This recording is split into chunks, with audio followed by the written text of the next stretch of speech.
আজকের এই পরিবর্তিত পরিস্থিতি, এই 1400 ছেলে ছাত্র জনতার আত্মদানের মধ্যে দিয়ে আমরা যে প্রশাসন মানুষ প্রত্যাশা করেছে, গতিশীল প্রশাসন, সেই প্রশাসন নেই, সেই কাজগুলো হচ্ছে।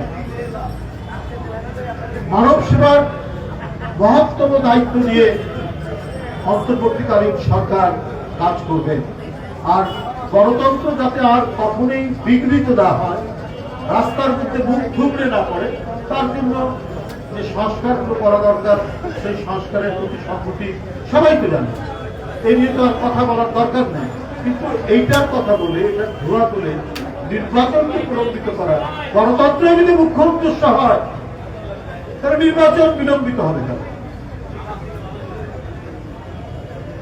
প্রশাসন কেন নির্বিকার? আজকে প্রায় এআই এর মাধ্যমে নানা কথা প্রচার করা হচ্ছে, নানাভাবে। কয়েকটি রাজনৈতিক দল, রাজনৈতিক দল, তারা একেবারে ফান্ড তৈরি করে এই ব্যাপারে বিরোধিতা করেছে। কিন্তু আস্তে আস্তে তো দলের বিরাট বেরোচ্ছে। যারা এতদিন অট্টহাসি দিয়েছে, তারা দেখছি ছবিতে, আজকের ছবিতে মুখ ঢেকে ঢেকে সব যখন ধরে নিয়ে যাচ্ছে তারা। তো এগুলো কাউকে বলতে হয়, বলবেন যারা অন্যায় করছে তাদেরকে ধরুক, পুলিশ প্রশাসন কাজ করুক নিরপেক্ষভাবে। পুলিশ প্রশাসন আমরা বলার পরেও চাঁদাবাজদেরকে ধরে না, আমরা বলার পরে দখলদারকে ধরে না। কেমন যেন একটা ঢিলে ঢালা ভাব, কেমন যেন একটা ইতস্ত ভাব। কেন? এই ব্যাপারে দল থেকে বারবার বলা হয়েছে, আপনারা করবেন না কেন?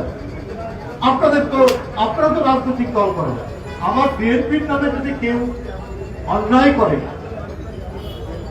অপকর্ম করে, আমরা ঢালাও ভাবে বলেছি যে আনুষ্ঠানিক ভাবে কেউ বলার আগে পুলিশ যদি জানতে পারে, তার ব্যবস্থা নিয়ে কেউ এ ব্যাপারে আপনাদেরকে কোন ধরনের তদবির করবে না। যাই বলবেন, তবে হ্যাঁ, অন্যায় যেন না। অনেক সময় এটাও দেখি যে পুলিশ নানা ইন্টারেস্টে অনেক ভালো মানুষকেও ফাঁসায়। এটা এই বাংলাদেশেই ভুল হয়েছে, সেই কাজ করবেন। কিন্তু কেউ দোকানে গিয়ে হুমকি দিচ্ছে টাকার জন্য, কেউ বলছে এখানে ফলের দোকান।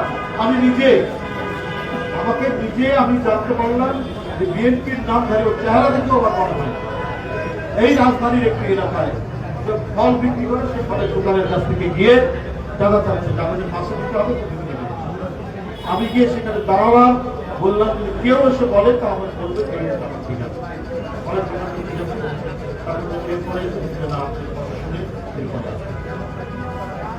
আমাদের উপস্থিতিতে এই কাজটা হয়, পুলিশ প্রশাসন যদি ব্যবসা কেন্দ্র, মার্কেট, সুপার মার্কেট প্রত্যেকটি জায়গায় গিয়ে বলে যে চাঁদাবাজ আসবে তাদের সাথে সাথে খবর দেবেন, আমরা তাদেরকে ধরব, তার রাজনৈতিক পরিচয় দায় করে। এটাই হওয়া দরকার, এটাই সরকার ধরাও বলবো। কিন্তু আপনি যত দেশের ভিতরের প্রশাসন যত গতিশীল হবে, মানুষ যত স্বস্তিতে থাকবে, শান্তিতে থাকবে, মানুষ যত নিরাপদ থাকবে, সরকার তত শক্তিশালী হবে, মানুষের মধ্যে সেই জোর আসবে। ইন্ডিয়া বিমানবন্দর ব্যবহার করে বাংলাদেশের পণ্যের যে ট্রান্সশিপমেন্ট ওটা বন্ধ করে দিয়েছে। বাংলাদেশ এই সরকার স্থল বন্দর দিয়ে সুতা নিয়ে আসতো, বাংলাদেশ সরকার সেটা বন্ধ করে দিয়েছে। এটা বাপের বটার মতো কাজ হয়েছে যে ওরা করে দিয়েছে বলে হাত পা ধরা নয়। আমাদের বহু স্কোপ আছে, ওটা বন্ধ করে দিয়েছে। আমরা ধন্যবাদ জানাই যে হ্যাঁ এই কাজটা এই সরকার তারা সেখানে করেছে। আমরা পৃথিবীর বহু দেশ থেকে আমরা সুতা ইম্পোর্ট করতে পারবো। আমাদের ব্যবসা বাণিজ্য কারোর উপর ডিপেন্ডেন্ট হবে না, কারোর উপর নির্ভরশীল হবে না।